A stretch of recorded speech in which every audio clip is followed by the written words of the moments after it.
Le choix d'Yves Calvi. 8h20, bonjour Jean d'Ormesson. Bonjour. Merci beaucoup d'être avec nous ce matin en direct sur RTL. À 18h ce soir, le président de la République vous remet la Grande Croix de la Légion d'honneur. Il s'agit du plus haut grade de nos décorations françaises. D'abord bravo et ensuite j'espère que vous êtes heureux. Ce que je dirais tout de suite, c'est que la Légion d'honneur ne se demande pas, ne se refuse pas et ne se commande pas. Vous venez nous expliquer votre rapport aux décorations ? C'est-à-dire, vous savez, les honneurs, je n'aime le mot d'honneur qu'au singulier. Les honneurs au pluriel, c'est pas très intéressant, mais en même temps, je dois dire que je ne les méprise pas. Et si c'est un grand plaisir d'être reconnu par ses amis, Oui. c'est peut-être encore plus flatteur d'être reconnu par ses adversaires. Vous rejoignez Louis Lumière, François Mauriac, Claude Lévi-Strauss, qui ont aussi reçu cette Grande Croix. Qu'est-ce que ça vous inspire comme réaction, comme commentaire, Jean d'Ormesson ? Ne m'écrasez pas sous les comparaisons. Ce que ça représente pour moi, c'est évidemment un grand honneur. Je ne pense pas que le président de la République ait voulu distinguer en moi le journaliste. Je pense qu'il a voulu distinguer l'écrivain. Et évidemment, je lui suis très reconnaissant. C'est la compagnie que vous venez de citer est évidemment prestigieuse. Ben justement, c'est que vous êtes devenu en quelque sorte notre écrivain national. Mon Dieu. Quoi, c'est écrasant ? Non, je prends ça avec beaucoup de recul. Vous savez, on verra ça 20 ans après ma mort, si j'ai été un écrivain national. Mais Jean d'Ormesson, aujourd'hui en France, quand parfois on achète un seul livre dans une année, on va soit acheter le Goncourt, soit acheter le livre de Jean d'Ormesson. Vous en êtes quand même conscient. Oui, c'est une grande chance pour moi. Vous savez, j'ai des rapports avec les lecteurs qui compte beaucoup pour moi. Je reçois en ce moment 100 de lettres par jour. 100 de lettres par jour. Alors, si je peux profiter de ces quelques minutes avec vous, ne m'en veuillez pas si je ne réponds plus. Mais ils vous excuseront, j'ai bien compris, mais en revanche, je voudrais m'interroger sur ce que vous venez de nous dire. Vous nous donnez rendez-vous dans 20 ans pour savoir si vous étiez vraiment un de nos grands écrivains, c'est ça ? Naturellement. On ne sait si on est un grand écrivain 20 ans ou 30 ans après sa mort.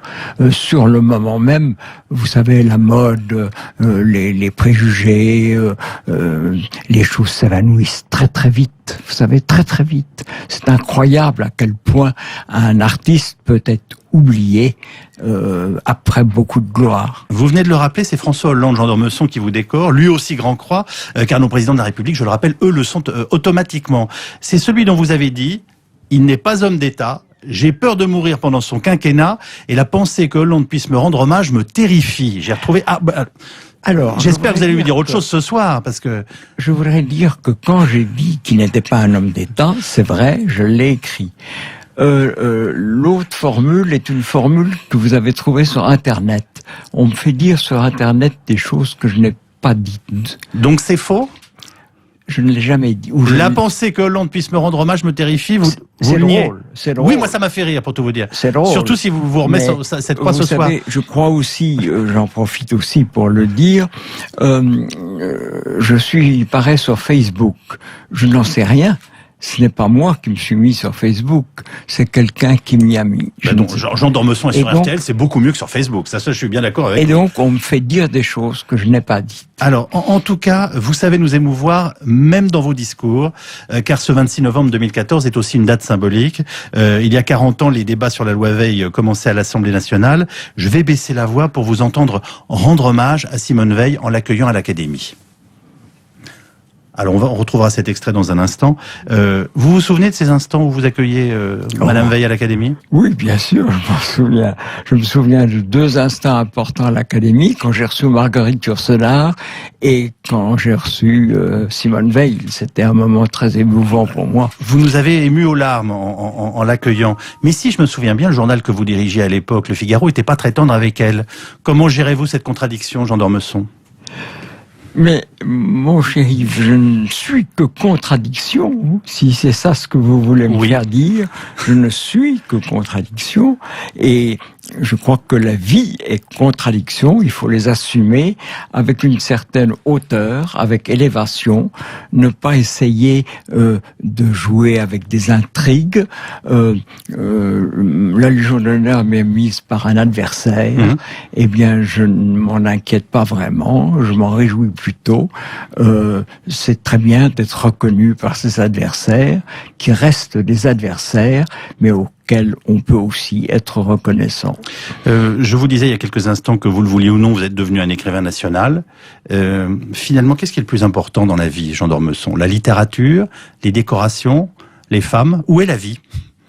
Ah, alors, on peut tout de suite mettre en queue les décorations. Les livres sont beaucoup plus importants que les décorations. Probablement, il y a quelque chose de plus important aussi que les livres.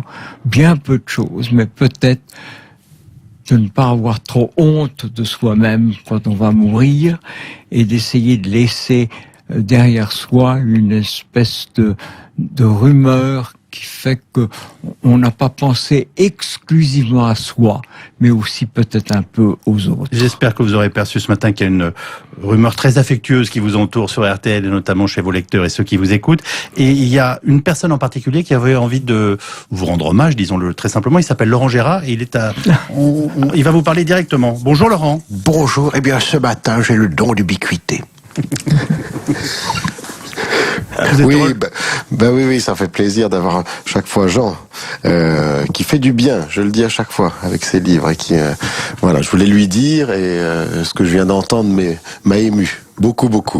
Bonjour Laurent. Bonjour mon cher Jean. Vous n'êtes pas la voix de la France, vous êtes toutes les voix de la France. C'est ça qui est épatant. Alors là, ils sont extraordinaires.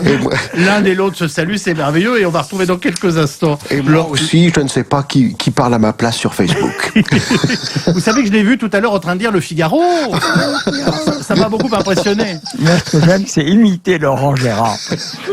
Merci Jean d'Ormesson d'être venu dans nos studios d'RTL ce matin. Passez une très belle journée. Merci. Nous sommes heureux de cette décoration qui vous honore.